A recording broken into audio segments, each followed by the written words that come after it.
Bismillahirrahmanirrahim. Assalamualaikum warahmatullahi wabarakatuh. Shalom, Om Swastiatu, Namo Buddhaya, salam kebajikan. Semoga kita semua dalam keadaan sejahtera. Yang saya hormati, para dewan juri dan rekan-rekan debater sekalian. Saya, Maulia Inka Firafadila, hadir sebagai Ketua Tim Deli dan sebagai pembicara pertama pada ajang debat kali ini. Bersama saya, Fairi Morida Dinale akan menyampaikan argumen dari pihak pro dan Yutatri akan menyampaikan argumen dari tim kontra. Mosi debat kita hari ini adalah penggunaan insinerator sebagai solusi masalah pengelolaan sampah di Indonesia.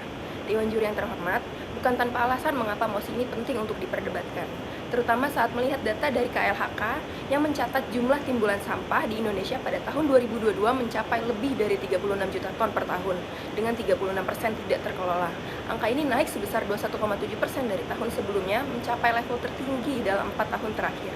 Selain itu, sampah juga menjadi salah satu penyumbang emisi gas rumah kaca, yakni berkontribusi sebesar 3,2% dari total emisi. Pemerintah melalui Peraturan Presiden Nomor 97 Tahun 2017 juga telah menetapkan target pengurangan sampah sebesar 30% dari total pada tahun 2025, yang berarti perlu pengurangan sampah sebanyak 20,9 juta ton, serta menargetkan penanganan sampah sebesar 70% atau 49,9 juta ton sampah. Komitmen pemerintah ini juga tercermin dalam dokumen Nationally Determined Contribution Indonesia yang memprioritaskan sektor limbah sebagai salah satu fokus utama dalam pengurangan emisi gas rumah kaca. Maka dari itu, Dewan Juri yang terhormat, hal ini menegaskan bahwa isu sampah merupakan salah satu permasalahan yang sangat krusial untuk segera diatasi.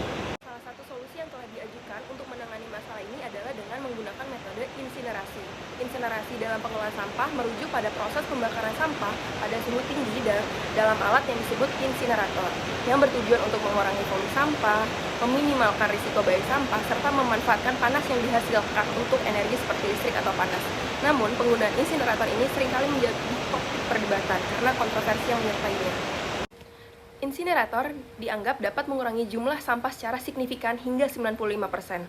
Selain itu, panas yang dihasilkan selama proses insinerasi dapat dimanfaatkan untuk menghasilkan listrik atau panas. Pemanfaatan energi dari sampah ini berkontribusi pada produksi energi terbarukan dan membantu mengurangi ketergantungan pada sumber energi konvensional seperti bahan bakar fosil. Namun demikian, terdapat argumen yang menyoroti dampak negatif dari penggunaan insinerator. Data dari Global Alliance for Incinerator Alternative menunjukkan bahwa insinerator menggunakan lebih banyak energi dibanding yang dihasilkannya, terutama karena produk yang dibakar harus digantikan oleh produk baru. Selain itu, insinerator menghasilkan 68% lebih banyak gas rumah kaca per unit energi dibandingkan dengan pembangkit listrik tenaga batu bara. Tak hanya berdampak pada lingkungan, beberapa studi juga menunjukkan bahwa penggunaan insinerator berpotensi memberikan dampak pada kesehatan, seperti kanker dan gejala pernapasan. Kemudian juga perlu dicatat bahwa investasi dan operasional insinerator memakan biaya yang tinggi. Merujuk dari hal tersebut, maka dari itu penting untuk memperdebatkan mosi kali ini sebagai upaya untuk mencari solusi yang tepat dalam mengatasi permasalahan sampah. Terima kasih. Dikutip dari laman website Institut Teknologi Bandung oleh Profesor Dr. Insinyur Endri Damanhuri yang merupakan Ketua Kelompok Keahlian Pengolahan Udara dan Limbah Fakultas Teknik Sipil dan Lingkungan ITB serta sebagai pelopor laboratorium persampahan. Menurutnya, pengolahan limbah sampah di Indonesia masih berada di tingkat dasar. Kebiasaan masyarakat akan kepuasannya melihat hasil buangan sampah telah diangkut ke TPA. Bahkan, sampah yang ada di TPA masih perlu untuk diolah kembali. Tetapi bukan rasio umum lagi bahwa sampah-sampah di TPA telah memakan ribuan hektar lahan kosong yang seharusnya menjadi lahan yang dapat diberdayakan. Saya selaku tim pro sangat setuju apabila insinerator sebagai salah satu alternatif solusi masalah pengelolaan limbah sampah di Indonesia. Dewan juri yang terhormat, pendesakan pemberdayaan lingkungan hidup tidak akan pernah selesai apabila tidak dapat teratasi dengan baik. Untuk menjawab solusi penumpukan sampah, maka insinerator sebagai alat pengelolaan limbah sampah dengan cara pembakaran mampu untuk menjawab solusi demikian. Keunggulan insinerator terletak pada kemampuannya untuk mengelola berbagai jenis material dengan cepat, mengoksidasi dan membakar limbah pada suhu tinggi dan mendaur ulang energi. Meskipun investasi awal untuk fasilitas insinerator memerlukan biaya operasional yang banyak, namun menjadikannya solusi yang secara finansial layak. Interupsi rekanku. Silahkan rekanku. Dewan juri yang terhormat, saya ingin menanyakan kepada tim pro, bagaimana tim pro menjelaskan bahwa insinerasi ini dengan segala karbon yang dihasilkan, dengan segala limbah yang dihasilkan, malah menjadi dampak terbaik bagi lingkungan dalam mengurangi sampah. Menindaklanjuti hal tersebut, Beberapa penelitian dan pendukung proses insinerator berpendapat bahwa tujuan ini telah dilengkapi dengan model insinerator berbagai penanganan atas limbah B3 yang berbahaya dan beracun. Setelah proses pembakaran selesai, akan ada penreduksian polutan oleh model kontrol polusi udara untuk dapat meminimalisirkan keluarnya gas-gas. Sehingga tentu saja pembaruan penumpukan sampah ini mampu berkontribusi positif sebagai penyelamat lingkungan dengan menghasilkan energi terbarukan. Kurangnya volume sampah dapat mengurangi volume limbah sampah, mengurangi kebutuhan TPA berskala besar, dan mengurangi produksi gas metana yang membusuk di TPA. Beberapa penelitian meyakini bahwa insinerasi merupakan alternatif pengelolaan limbah sampah yang ramah lingkungan. Bahkan penggunaan insinerator telah mencakup beberapa ketentuan syarat yang dikeluarkan oleh Keputusan Menteri Lingkungan Nomor 13 MENLH-3/1995 yang tentunya pastinya segala prosedur pengelolaan limbah sampah telah melalui percobaan yang ketat. Pertama, proses pretreatment berupa pemilihan homogenisasi guna memperbesar nilai kalori. Kedua, tahap pengelolaan sampah melalui prosedur mesin insinerator dengan adanya prinsip 3T, time, temperature, and turbulence. Terakhir, langkah final, yaitu proses sistem air pollution control sebagai pereduksian polutan yang diproduksi oleh flue gas yang merugikan karena mengakibatkan terkontaminasinya gas, asam, dan berbagai senyawa yang membahayakan. Interupsi rekanku. Silahkan rekanku. Dewan juri yang terhormat, meskipun dengan berbagai teknologi canggih dilakukan insinerasi, tetapi tidak semua partikel berbahaya itu ikut tersaring. Belum lagi, abu yang dihasilkan itu memerlukan biaya dan energi yang besar jika ingin dibuang ke lingkungan agar tidak memiliki dampak negatif terhadap lingkungan. Menindaklanjuti hal tersebut, telah ada beberapa kasus penanganan sampah di dunia. Beberapa negara telah mengadaptasikan insinerator sebagai solusi tercepat, seperti Singapura dengan metode efektif mampu mengurangi 7 juta hingga 8 juta ton sampah per tahunnya. Selain itu di Denmark oleh beberapa grup sebagai respon terhadap tingginya emisi karbon di dunia yang disebut Copenhagen telah mengkonversi 440.000 ton sampah menjadi listrik untuk 150.000 rumah. Proses pengelolaan limbah sampah tentu saja sudah disesuaikan dengan jenis limbah sampah dan telah diikuti prosedur yang baik pula. Dewan juri yang terhormat, penelitian telah menunjukkan bahwa dibandingkan dengan tempat pembuangan akhir, pembakaran limbah menjadi energi memiliki berbagai keuntungan dari segi ekonomi, sosial, dan lingkungan.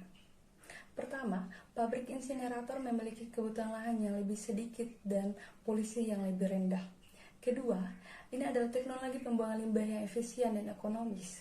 Menurut penelitian yang relevan dan pengalaman praktis, volume limbah dapat dikurangi lebih dari 90% selama proses insinerator.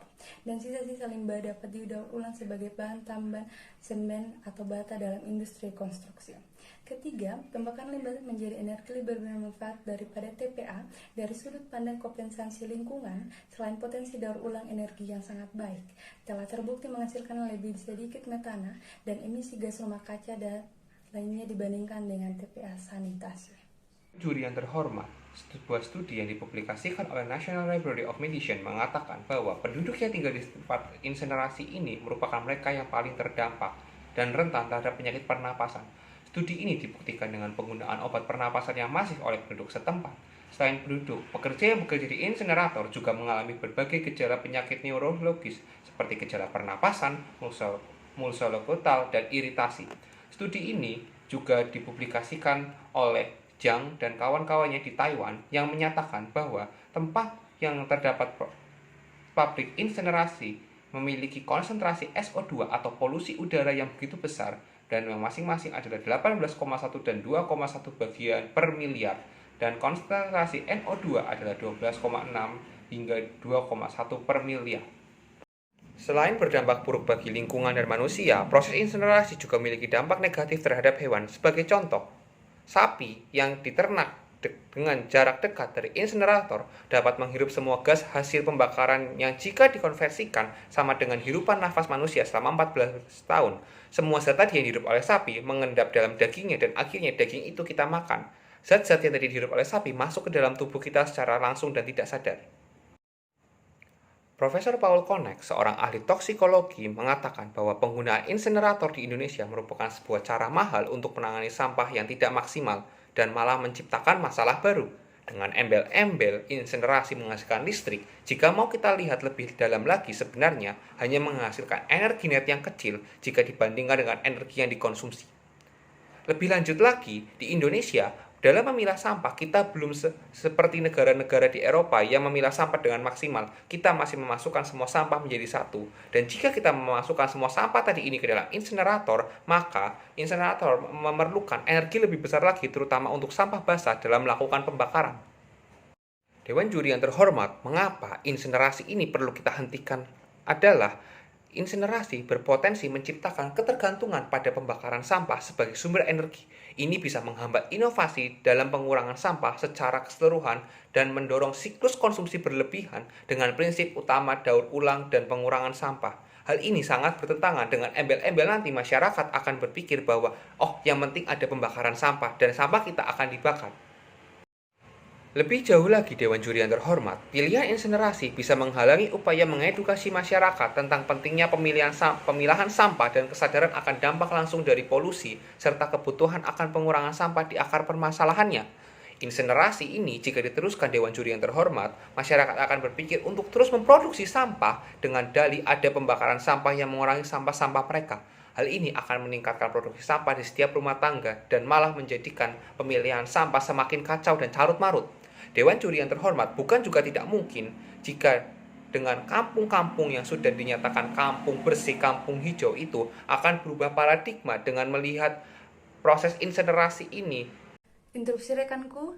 Silahkan rekanku. Dewan Juri yang terhormat, proses insinerator tidak demikian membatasi masyarakat dalam edukasi pemilahan sampah, sebab proses insinerator tetap memerlukan pekerjaan manusia sebelum prosesnya dimulai. Sehingga pertanyaan kembali, apakah efektif jika hanya terjebak dalam program-program edukasi jangka panjang tanpa adanya kerja nyata? Dewan Juri yang terhormat, ketika kita berbicara tentang pengolahan sampah, penting untuk mempertimbangkan cara yang berkelanjutan dan ramah lingkungan. Insinerasi sampah sementara hanya memberikan solusi jangka pendek jika dibandingkan dengan 3R. Tidak menjadi opsi utama juga karena dampak negatif yang dihasilkan justru akan meningkatkan tantangan lingkungan yang ada, bukan mengurangi.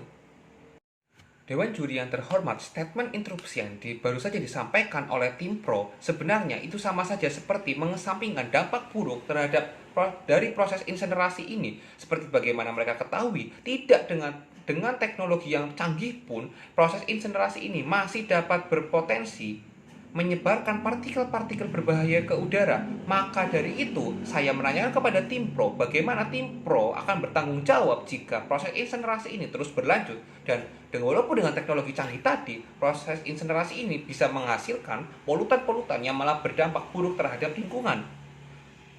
Interupsi. Silahkan rekanku. Dewan Juri yang terhormat, pernyataan tim kontra sangatlah tidak konkret bahwa metode tersebut tidaklah dapat digunakan. Namun berdasarkan pendataan, jumlah sampah di TPA telah mencapai ribuan ton per harinya. Sehingga saya menekankan kembali bahwa proses insinerator adalah solusi yang objektif dan efektif karena telah adanya prinsip ramah lingkungan. Dewan Juri yang terhormat, dengan sadar jika kita terus menerapkan proses insinerasi ini di lingkungan kita, bahkan di negara kita, maka Undang-Undang Nomor 32 Tahun 2009 tentang Perlindungan dan Pengelolaan Lingkungan Hidup dengan sadar telah kita langgar. Maka dari itu, saya sangat menolak insinerasi ini karena tidak sesuai dengan kaidah-kaidah tentang keberlanjutan lingkungan, terutama dari gas metana yang dihasilkan dan limbah-limbah padat yang akan dibuang ke lingkungan. Dalam menimbang argumen dari kedua sudut pandang terkait penggunaan insinerator dalam mengatasi tantangan pengelolaan sampah di Indonesia, terdapat sejumlah pertimbangan krusial. Kelompok yang mendukung penggunaan insinerator menitik beratkan pada kecanggihan teknologi ini dalam menangani beragam jenis limbah dengan efisiensi tinggi, sekaligus menghasilkan energi terbarukan. Hal ini merujuk pada bukti keberhasilan insinerator di beberapa negara yang mampu menurunkan volume sampah dan mendaur ulang energi, sambil menekankan pula penggunaan teknologi kontrol polusi untuk meminimalisir dampak negatif yang dihasilkan. Di sisi lain, pihak yang menentang penggunaan insinerator menggambarkan risiko serta dampak negatif yang mungkin timbul, seperti polusi udara yang berpotensi membahayakan kesehatan manusia dan hewan, meningkatkan emisi gas rumah kaca, serta kemungkinan menurunkan kesadaran masyarakat terhadap pentingnya pemilahan sampah dan pengurangan konsumsi. Secara keseluruhan, penggunaan insinerator sebagai solusi pengolahan sampah di Indonesia mengundang perdebatan yang substansial. Walaupun insinerator memiliki keunggulan dan dalam mengurangi volume sampah dan menghasilkan energi, dampak negatifnya terhadap lingkungan, kesehatan, serta potensi pengurangan kesadaran masyarakat terhadap pengolahan sampah merupakan aspek yang tidak dapat diabaikan. Kesimpulannya, penyelesaian untuk masalah pengolahan sampah haruslah holistik dan berkelanjutan, melibatkan berbagai pendekatan seperti perluasan daur ulang, pengurangan konsumsi, penanaman gaya hidup berkelanjutan, pendidikan masyarakat mengenai pengolahan sampah yang tepat, serta penegakan peraturan lingkungan yang berlaku secara ketat. Dalam mengambil keputusan mengenai pengolahan sampah, pentingnya melakukan penelitian mendalam dan evaluasi secara menyeluruh terhadap dampak jangka panjang terhadap lingkungan, kesehatan masyarakat, dan aspek sosial ekonomi. Hanya dengan pendekatan yang tidak hanya efektif dalam jangka pendek, namun juga berkelanjutan dan ramah lingkungan dalam jangka panjanglah kita dapat mencapai solusi yang optimal. Sekian dan terima kasih.